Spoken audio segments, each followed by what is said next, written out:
बच्चों को इन दिनों कौन सी जो हेल्थ प्रॉब्लम है वो कॉमन देखने को मिल रही है। इन सीजन में इन्फेक्शंस और एलर्जीज़ की प्रॉब्लम्स काफ़ी ज़्यादा बड़ी होती हैं। साथ में स्किन एलर्जीज़ भी काफ़ी हद तक पाई जाती हैं। लेकिन ये आर्टिफिशियल फूड जो कलर है ये बहुत इम्पैक्ट डालते हैं। कई तरह के कैंसर भी कई स्टडीज़ में देखे गए हैं। घर का खाना है वो हमें बच्चे को ज़रूर देना चाहिए। स्क्रीन टाइम जो है वो सिर्फ ब्रेन और आईज के लिए नहीं और किन किन चीज़ों पर इम्पैक्ट डाल रहा है। पेरेंट्स आते हैं हमें बताते हैं कि ये तो बहुत ज़्यादा पिटाई करता है सबकी, ये आई शुरू हो थिंक जाती है। स्लीपिंग डिसऑर्डर भी इसी से कनेक्ट है। बिल्कुल आपने सही बोला, स्लीपिंग डिसऑर्डर इसके साथ बिल्कुल कनेक्टेड है, क्योंकि बच्चा नाइट टाइम में बच्चे को ये होता है कि मैं फ़ोन देखूं। कौन कौन से इंजेक्शन जो है वो बच्चे को लगने ज़रूरी हैं। फ्लू वैक्सीन, जिसको हम इन्फ्लुएंजा वैक्सीन बोलते हैं। बच्चे जो हैं वो बहुत हाइपर एक्टिव हैं। बिहेवियर चेंजेस जैसे एकदम से गुस्सा, एकदम से चिड़चिड़ापन आना। डाइटरी फैक्टर्स बहुत ज़्यादा हैं। बच्चों को एक हैंड माउथ फीट की जो इन्फेक्शन होती है जिसे हम HFMD कहते हैं, वो डिसीज़ क्या है। ये काफ़ी नॉर्मली देखा जाता है आजकल बच्चों में।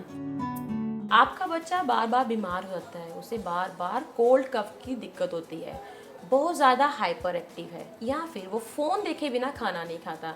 ऐसे बहुत सारे सवालों के जवाब आपको आज इस वीडियो में मिलने वाले हैं। नमस्कार, आप देख रहे हैं नारी पंजाब केसरी। मैं आपके साथ वंदना डालिया और आज मैं आपको मिलवाने आई हूँ डॉक्टर अभिराज पॉल जी से। अभिराज जी, बहुत बहुत स्वागत है आपका नारी पंजाब नमस्कार केसरी। नमस्कार, सारे व्यूअर्स को मेरी तरफ से बहुत बहुत नमस्कार। अभिराज जी, जैसे कि चाइल्ड स्पेशलिस्ट हैं आप, और सबसे पहले मेरा जो सवाल है वो यही है कि बच्चों को इन दिनों कौन सी जो हेल्थ प्रॉब्लम है वो कॉमन देखने को मिल रही है।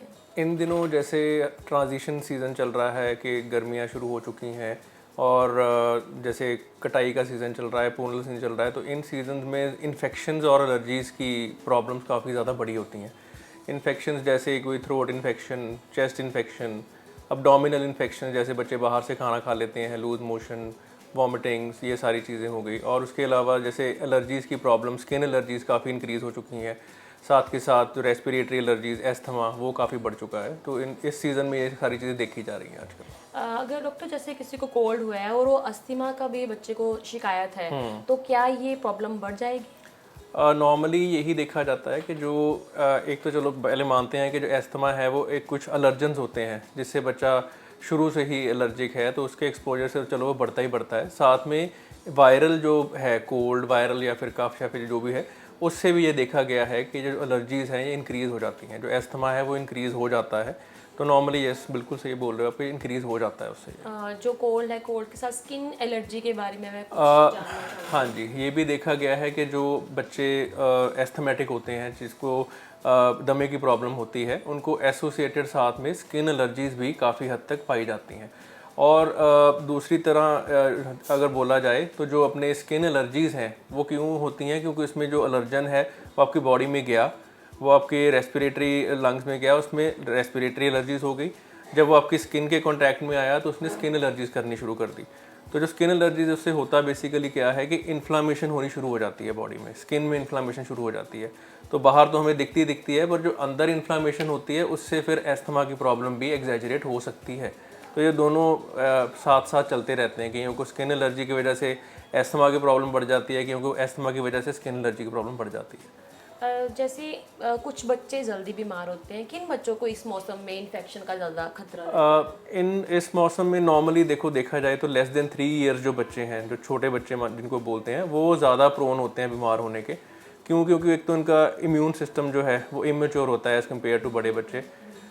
उसके अलावा जैसे हम बच्चों को क्रैच में छोड़ते हैं, अपने प्री स्कूल में छोड़ते हैं, उसमें उनका एक्सपोजर काफ़ी ज़्यादा इंक्रीज़ हो जाता है। अगर एक बच्चे को कोई इन्फेक्शन है तो फिर काफ़ी बच्चों को उससे इन्फेक्शन हो सकती है। तो एक वो कॉजेज़ हो जाते हैं। उसके अलावा कई बच्चे आजकल जैसे डाइटरी फैक्टर्स बहुत ज़्यादा हैं, माल नरिश्ड है बच्चे, प्रॉपर डाइट नहीं ले पाते, उस वजह से भी उनका इम्यून सिस्टम काफ़ी वीक रहता है, वो भी काफ़ी रिपीटेडली सफ़र करते हैं इन्फेक्शन से। एंड जिनको एलर्जीज़ ऑलरेडी हैं अंडरलाइंग, या फिर कोई कंजेनिटल प्रॉब्लम है, वो बच्चे भी काफ़ी ज़्यादा सफ़र करते हैं इस सीजन में, देखा गया है। जैसे आपने डॉक्टर बताया कि डाइटरी प्रॉब्लम बहुत है, इसमें क्या कर सकते हैं। कुछ बच्चे ऐसे होते हैं जो खाना खाते ही नहीं है। 1 से 3 साल के बच्चों में ये जो दिक्कत देखने को मिलती है, तो ऐसे बच्चों को कैसे हम प्रॉपर पोषण कैसे दे सकते हैं। देखिए, जो 1 साल से ऊपर बच्चा है, नॉर्मली उसको हम बोलते हैं कि जो अपना घर का खाना है, जो भी हम खुद खाते हैं, वो हमें बच्चे को ज़रूर देना चाहिए, प्रोवाइडेड कि हम उसमें मिर्च वगैरह बिल्कुल मत डालें, उनको बस सॉल्टेड फूड ही दें, with in a limit he salt डालें, और घर का फ्रेश बनाया हुआ खाना बच्चे को दिया जाए। ये ज़रूर है कि बच्चे बहुत फसी होते हैं और कई बार नहीं खाना खाते, पर उसका मेन रीज़न हमें उसके पीछे जाके देखना पड़ेगा, what is the main reason. Mostly men reason इसका क्या होता है कि बच्चा एक जो है उसका ना कई जगह पे अटेंशन होती है बच्चे की एक टाइम पे, कि मैंने खेलने भी जाना है, मैंने इधर भी जाना है, मैंने टॉय भी लेना है, मैंने ये भी करना है, वो भी करना है। तो एक तो उसका बच्चे का वो सारी चीज़ें जो है उसको एक टेक केयर कीजिए आप, है ना, कि आप उसको बच्चे को बिज़ी थोड़ा रखिए, उसके पास बैठिए, उसको थोड़े बहुत टॉयज़ दीजिए, उसका उधर ध्यान लगाइए, और साथ के साथ उसका फूड जो है वो भी बच्चा उसको एंजॉय करेगा। उसके अलावा क्या है कि बच्चों को आदत होती है स्नैकिंग की, जैसे गए 2 मिनट इधर गए, 2 बिस्किट खा लिए, पानी पी लिया, पेट भर गया। तो उससे क्या होता है कि बच्चे को भूख जो है वो प्रॉपर लगती नहीं है। तो एक वो चीज़ हमें ज़रूर अवॉइड करनी चाहिए कि जैसे इन बिटवीन जो स्नैकिंग है, ऐसी स्नैकिंग, तो वो थोड़ा अवॉइड की जाए। तो बच्चे को अगर प्रॉपर भूख लगेगी तो बच्चा ज़रूर खाना खाएगा, और आइडियली घर का फ्रेश खाना, रेफ्रिजरेटेड नहीं, फ्रेश खाना बच्चे को, जो आपको फ्रेश बनाए वो बच्चे को ज़रूर देना चाहिए, और जो आप खुद फैमिली खाती है वो बच्चे को खिलाना चाहिए। स्पेशली बच्चे के लिए अलग से कुछ बनाने की ज़रूरत नहीं है। आजकल जो फूड आ रहा है, कलरफुल फूड जो है, वो बड़ों को भी आकर्षित करता है, बच्चों को भी कहीं ना कहीं बच्चे इसी की वजह से अट्रैक्ट होते हैं कि कलर बड़े अच्छे हैं। लेकिन ये आर्टिफिशियल फूड जो कलर है ये बहुत इम्पैक्ट डालते हैं। इसका आप थोड़ा सा बताएं ताकि हमारे यूज़र जो हैं वो थोड़ा सा अलर्ट हो। वो बिल्कुल सही बोला आपने, जो आर्टिफिशियल फूड कलर्स हैं, ये बहुत ही ज़्यादा डेंजरस हैं अगर देखा जाए तो। ऑल्दो कंपनीज इसको ज़्यादा प्रमोट करती हैं और उसके साइड इफ़ेक्ट्स नहीं बताए जाते, पर कई यूरोपियन कंट्रीज़ में और जैसे अमेरिका में ये सारी चीज़ें काफ़ी हद तक बैन हो चुकी हैं। वो natural colours, natural food colours उसी को ज़्यादा प्रमोट करते हैं। इसका रीज़न क्या है, क्योंकि जो आर्टिफिशियल फूड कलर्स हैं उसमें देखा गया है कि ये ADHD, जिसको हम बोलते हैं attention deficit hyper activity disorder, इसको प्रमोट करता है कई बच्चों में। उसके अलावा भी कई चीज़ें करता है, जैसे ये कई तरह की एलर्जीज़ भी करता है, रेस्पिरेटरी हुई या फिर एब्डोमिनल हुई, तो वो एलर्जीज़ को भी इंक्रीज़ करता है। कई तरह के कैंसर भी कई स्टडीज़ में देखे गए हैं कि वो फूड कलर से एसोसिएटेड होते हैं। I think red 40। हाँ, रेड 40, हाँ जी, वन ऑफ दोज हैं। और उसके अलावा ये कई बार क्या होता है कि जो फूड कलर्स होते हैं ये अंदर इंटेस्टाइन में जाके इन्फ्लामेशन कॉज करते हैं इंटेस्टाइन में, जिसमें कई स्टडीज़ में देखा गया कि इन्फ्लामेटरी बाउल डिजीज़, वो उसके रेट्स बढ़ गए हैं बच्चों में। ठीक है, वो द मेन कल्प्रेट है फूड कलर उसका। तो हर मतलब कि जो भी प्रोडक्ट आता है, मैं पेरेंट्स को यही कहना चाहूँगा कि उसका प्रॉपर पढ़ें लेबल, और अगर उसमें एडेड फूड कलर्स हैं तो प्लीज़ उसको अवॉइड करें। These are not good for kids. जी, मैं इसके साथ ही एक क्वेश्चन मेरा और था कि बच्चे जो हैं वो बहुत हाइपर एक्टिव हैं, बिहेवियर चेंजेस, जैसे एकदम से गुस्सा, एकदम से चिड़चिड़ापन आना, इसको भी आर्टिफिशियल फूड के साथ मेंशन करके देखा जाता है। बिल्कुल बिल्कुल, ADHD वही मैं आपको बता रहा था कि वो उसका है, कई स्टडीज़ में उन्होंने बताया है कि देयर इज़ डायरेक्ट कोरिलेशन है कि जो बच्चों को ज़्यादा कलर्ड फूड्स खाते हैं, जैसे कोई टॉफ़ी ज़्यादा खाते हैं या फिर कोई ड्रिंक्स ज़्यादा पीते हैं एडेड कलर वाली, या फिर कोई भी प्रोडक्ट खाते हैं, उसमें ADHD हाइपर एक्टिविटी ज़्यादा देखी गई है। इसी के साथ एक और कॉमन प्रॉब्लम जो मुझे लगता है कि आजकल के सभी बच्चों में देखने को मिल रही है वो है स्क्रीन टाइम की। बहुत सारे पेरेंट्स की यही कहना होगा कि बच्चा जब तक फ़ोन ना देखे तब तक वो खाना नहीं खा रहा। तो स्क्रीन टाइम जो है वो सिर्फ ब्रेन और आइज़ के लिए नहीं, और किन किन चीज़ों पर इम्पैक्ट डाल रहा है? स्क्रीन टाइम देखा जाए तो ये मॉडर्न वर्ल्ड का सबसे डेंजरस चीज़ है। तो इनको तो कई जगह पे बोला भी जाता है कि it is cocaine, worse than cocaine for kids. तो हमारे जो पीडियाट्रिक्स फील्ड है, तो हम सारे पीडियाट्रिशियन बहुत ज़्यादा इसके बारे में वरीड भी रहते हैं, और सभी पेरेंट्स को हम रेगुलरली गाइड भी करते रहते हैं कि less than 2 years of age में 0 screen time should be there. ठीक है, चलो हाइपर एक्टिविटी तो वो करता ही करता है, उसके अलावा डिलेड स्पीच बच्चों में देखी जाती है। बच्चे इस बारे में कुछ डीपली मैं जानना चाहूँगी कि बहुत सारे बच्चों में यही जो आप बता रहे हैं कि 2 साल में बच्चा बोलना नहीं सीख रहा, इसका मोबाइल के साथ, स्क्रीन के साथ क्या कनेक्शन है इसका? उसका ये कनेक्शन है कि जैसे जो मोबाइल है दैट इज़ पैसिव, आप बोलो कि वो उधर से ही आपको इन्फॉर्मेशन मिली जा रही है, आप उसके साथ इंटरेक्ट नहीं कर पा रहे। तो इस वजह से बच्चे को ये लगना शुरू हो जाता है कि मैंने बस देखना ही सुनना ही है, I don't need to respond back. ठीक है, और उसके अलावा भी और कई चीज़ें हैं कि जैसे बच्चे को अपने ब्रेन को यूटिलाइज ही नहीं कर पा रहा, वो बस वो इन्फॉर्मेशन इम्बाइब कर रहा है और उसको कुछ एक्सप्रेस नहीं कर पा रहा अपनी तरफ से। तो उस वजह से ये ज़रूर है कि वो डिलेड स्पीच हो जाती है। और जैसे स्क्रीन टाइम बढ़ता है तो उसकी अब ये देखिए, अगर बच्चा बहुत ज़्यादा स्क्रीन टाइम बढ़ा रहा है तो उसकी ह्यूमन इंटरेक्शन उतनी ज़्यादा कम हो रही है। ह्यूमन इंटरेक्शन कम हो रही है तो फिर ऑटोमेटिकली स्पीच डिले तो आएगा ही आएगा बच्चे में। और उसके साथ साथ कई और चीज़ें हैं, जैसे बच्चा फिज़िकली इनएक्टिव हो जाता है। मोबाइल दे के बिठा दिया, बच्चा देख रहा है, मोबाइल देख रहा है और फिज़िकल एक्टिविटी कोई नहीं कर पा रहा। और बच्चा जो अपने हाथों से जो काम करने चाहिए, जैसे हम अपने बचपन में करते रहे हैं, टॉयज़ के साथ खेलते रहे हैं, मड कैसल्स बनाते रहे हैं और कई चीज़ें करते रहे हैं, वो सारी कोग्निटिव बिहेवियरल चीज़ें सारी वो बच्चा नहीं सीख पा रहा उस वजह से। ऑल बिकॉज कि वो सारा टाइम स्क्रीन के साथ ही बिता रहा है। और उसके अलावा आप बोल सकते हैं कि उसी वजह से बच्चा इरिटेबल भी बहुत ज़्यादा रहने लग जाता है, टेम्पर टेंट्रम शो करता है। जैसे पेरेंट्स आते हैं, हमें बताते हैं कि ये तो बहुत ज़्यादा पिटाई करता है सबकी, टेम्पर बहुत ज़्यादा आता है बच्चे को, गुस्से में रहता है ऑल द टाइम। अगर स्क्रीन ना हो तो फिर और ज़्यादा उसका टेम्पर लूज़ करता है बच्चा। उसका मेन रीज़न यही है कि बच्चा ड्यू टू स्क्रीन बच्चा एक तो बोल नहीं पा रहा, अपने आप को एक्सप्रेस नहीं कर पा रहा, और जब वो एक्सप्रेस ही नहीं कर पा रहा, वो बता ही नहीं पा रहा पेरेंट्स को मैं चाहता क्या हूँ। जब वो यही नहीं बता पा रहा तो इस वजह से उसको गुस्सा आता है कि ये मुझे समझ नहीं पा रहे।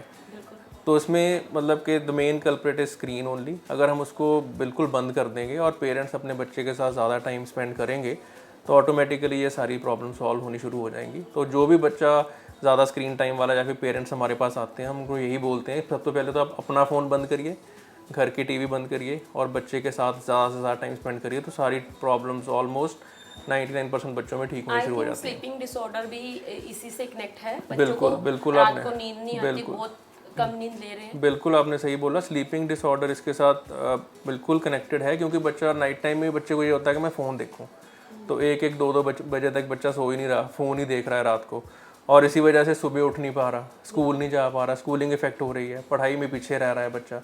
तो ये सारी प्रॉब्लम्स उस वजह से आती ही हैं। स्क्रीन टाइम तो है ही है, उसकी वजह से ही ये सारा कुछ हो रहा है। यानी कि 1 से 2 साल तक बच्चे को बिल्कुल भी स्क्रीन बिल्कुल टाइम बिल्कुल बिल्कुल उसके बाद भी मतलब कि till 5 to 6 years of age limited screen time होना चाहिए, half an hour to 1 hour, उससे ज़्यादा वी डोंट प्रमोट, और चाहिए भी नहीं होता बच्चे को। उसको और फिजिकल एक्टिविटीज़ में लगाइए, उसको आउटडोर एक्टिविटीज़ में लगाइए, जिससे बच्चा अपने हाथों से काम करना सीखे, अपने ब्रेन को यूज़ करना सीखे, और उसकी आगे लाइफ में वही चीज़ें काम आएंगी। Screen time is not for kids.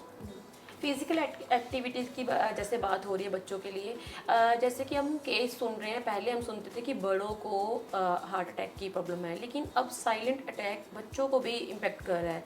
ये क्यों बढ़ रहे हैं मामले? ये इसलिए बढ़ रहे हैं कि एक तो देखिए जो लाइफस्टाइल इश्यूज़ हैं कि एक सबसे बड़ा तो आपने बता ही दिया है कि स्क्रीन टाइम जिस वजह से बच्चा इनएक्टिव रहता है। उसके अलावा सेकेंडली यार डाइटरी जो चेंजेस आ चुकी हैं कि ज़्यादा बच्चे खाना वो खा रहे हैं जो शुगर रिच होते हैं, जो ज़्यादा सैचुरेटेड फैट से भरे होते हैं, जो कोलेस्ट्रॉल रिच होते हैं। बर्गर खा लिया, पिज़्ज़ा खा लिया, फ्राइज़ खा ली, कोल्ड ड्रिंक पी ली।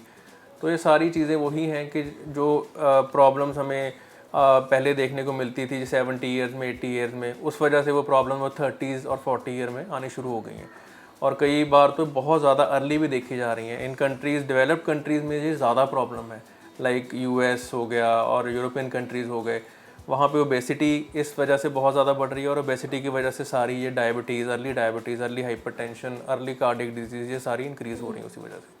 शुगर भी बच्चों में जो है, हाँ जी, इन सब का कनेक्शन तो फिर लाइफस्टाइल से ही है। रीज़न कहीं ना कहीं मैं देखती हूँ कि रीज़न ये भी है कि पेरेंट्स जो है वो अभी मदर और फादर दोनों ही वर्किंग है, तो बच्चा जो है कहीं ना कहीं फ़ोन के सहारे है, कहीं ना कहीं उनका जो फूड, जो डाइट है वो सारी हिल रही है, वो बाहर का खा रहा है। तो ऐसे में मेरा यही कहना होगा कि बच्चों को अगर केयर करनी है तो पेरेंट्स को थोड़ा सा अलर्ट दिखाना पड़ेगा। सर, मेरा आगे क्वेश्चन है कि अब जैसे गर्मी बढ़ रही है तो बच्चे को लू से कैसे बचाया जा सकता है? लू से बचाने का मेन तरीका तो ये है कि जो सन एक्सपोजर है हम उसका जो टाइम है वो कम करें। आइडियली 10 to 11 AM से लेके 4 PM तक जब पूरा पीक पे होता है सन, उस टाइम पे बच्चे का एक्सपोजर या फिर आउटसाइड एक्सपोजर को कम किया जाए। उसके अलावा बच्चे की हाइड्रेशन पे पूरा ध्यान दिया जाए, पानी की मात्रा ज़्यादा दी जाए, कोकोनट वाटर दिया जाए, नींबू पानी दें, लस्सी दें, या फिर वाटर रिच चीज़ें जैसे कुकुम्बर हो गया, मस्क मेलन हो गया, वाटर मेलन हो गया, वो बच्चे को दीजिए। उसके अलावा बच्चे को जो क्लोथिंग है उस पर थोड़ा ध्यान दें, टाइट क्लोथ्स अवॉइड करें, कॉटन क्लोथ्स डालें, light colour clothes, loose clothes वो सारे डालें। विद इन दी हाउस थोड़ा एनवायरनमेंट को ठंडा रखा जाए, थोड़ा शेड्स वगैरह करके रखें। और स्ट्रेनस एक्टिविटी, फिजिकल एक्टिविटी बच्चे की ड्यूरिंग पीक जो आवर्स होते हैं गर्मी के, उसमें बिल्कुल अवॉइड की जाए।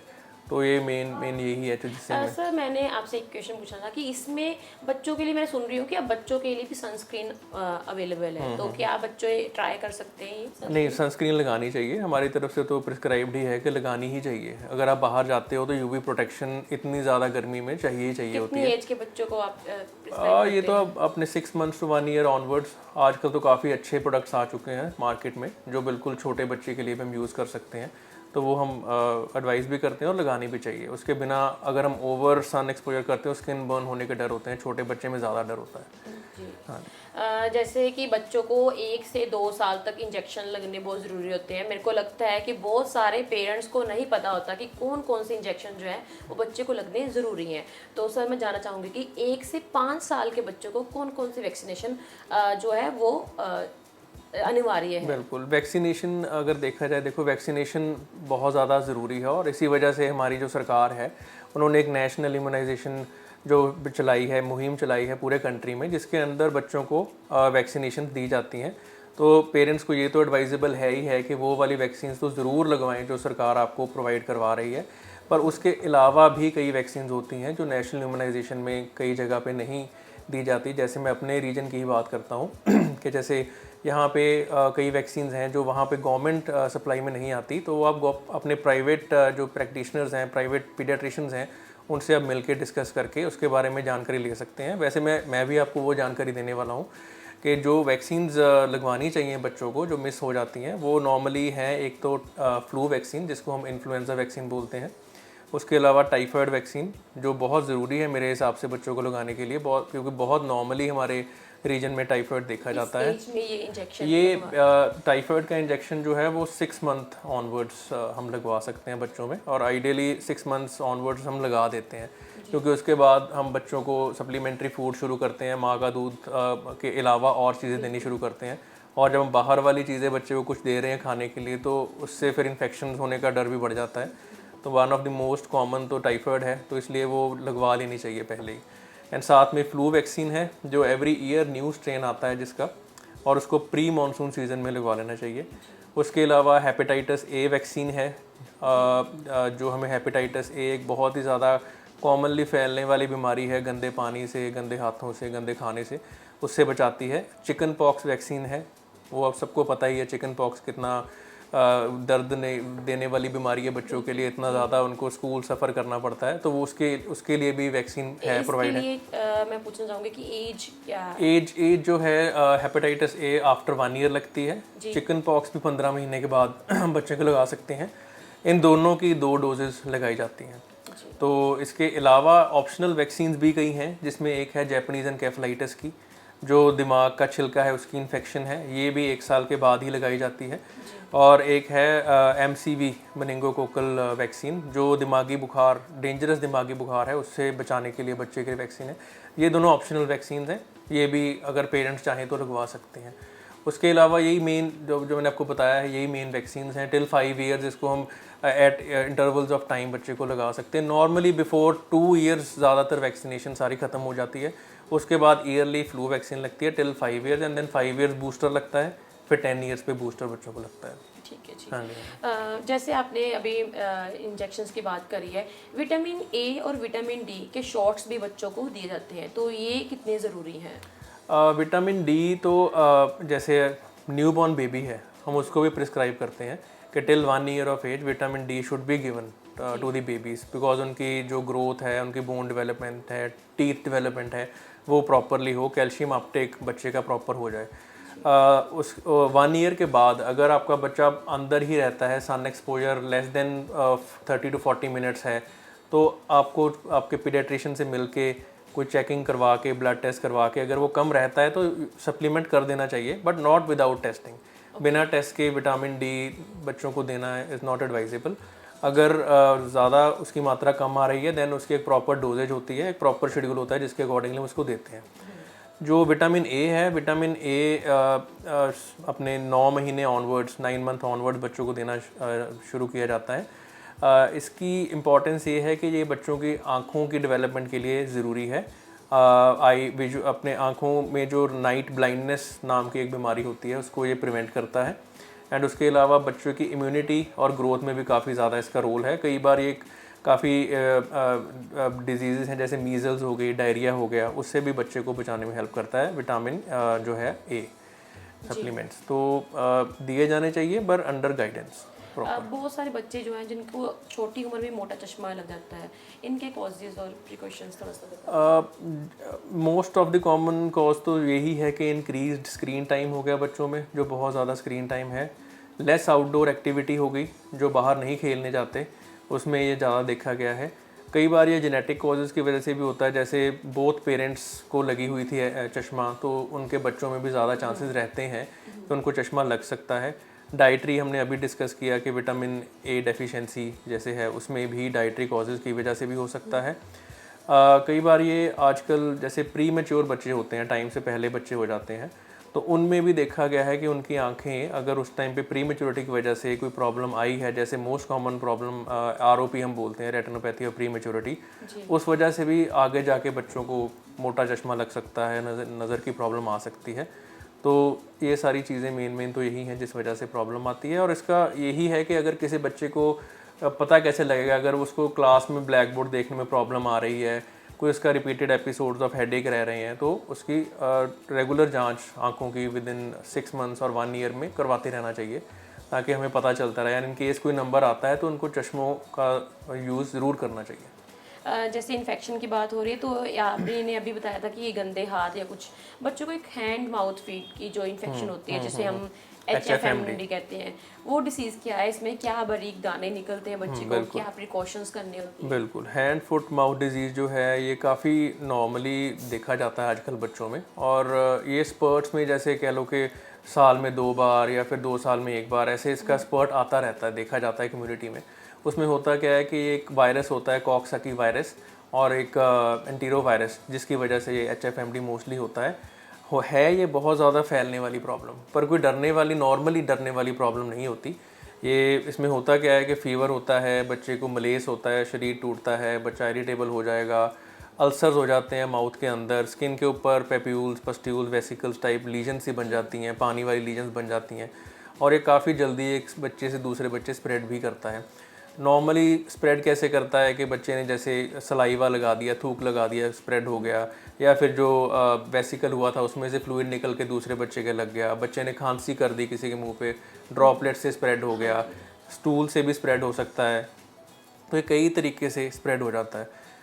प्रिवेंशन इसकी यही है कि अगर सपोज़ किसी के बच्चे को हैंड फुट माउथ हो जाता है, जैसे हाथ की तलियों पे, पैरों की तलियों पे दाने निकलते हैं, मुंह के अंदर दाने हो रहे हैं, तो वो उस बच्चे को स्कूल काइंडली ना भेजें, सो दैट बाकी बच्चे उससे बच सकें।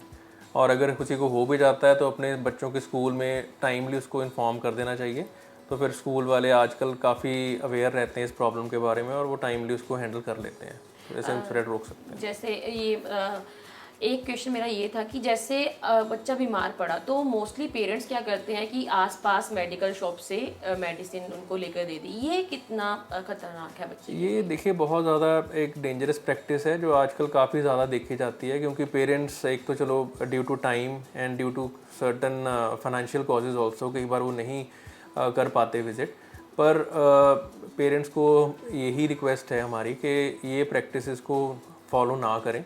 अगर आपके बच्चे को कोई प्रॉब्लम है तो आप ऑथोराइज जो है पीडियाट्रिशियन है, बच्चों के डॉक्टर हैं, उनको मिलके उनको प्रॉपर चेक करवा के फिर ही दवाई लें। ये क्यों मैं कह रहा हूँ, क्योंकि देखा जाता है नॉर्मली कि जब वो बाहर से मेडिसिन लेते हैं विदाउट डॉक्टर को दिखाए हुए, तो कई बार जिन दवाइयों की ज़रूरत नहीं भी होती वो भी बच्चे को दी गई होती हैं। जैसे most commonly antibiotic without need बच्चे को दी जाती है, तो उसका इन लॉन्ग टर्म आपके बच्चे को ही नुकसान उठाना पड़ेगा, क्योंकि जितनी हम एंटीबायोटिक मिसयूज़ कर रहे हैं वही जितने बैक्टीरिया हैं वो उससे रेजिस्टेंट हो रहे हैं, एंड इन फ्यूचर वही इन्फेक्शन अगर आपके बच्चे को खुदा न खास्ता फिर से होगी तो वही एंटीबायोटिक उनको असर करना बंद कर देंगी अगर हम उसका इतना ओवर यूज़ मिस यूज़ करेंगे। तो हमारी तरफ से तो यही एडवाइस है कि आप बिना डॉक्टर को दिखाए ऐसे बाहर से कोई मेडिसिन नहीं लेनी चाहिए। इट इज़ हार्मफुल, बच्चों के लिए हार्मफुल ही है वो। जी।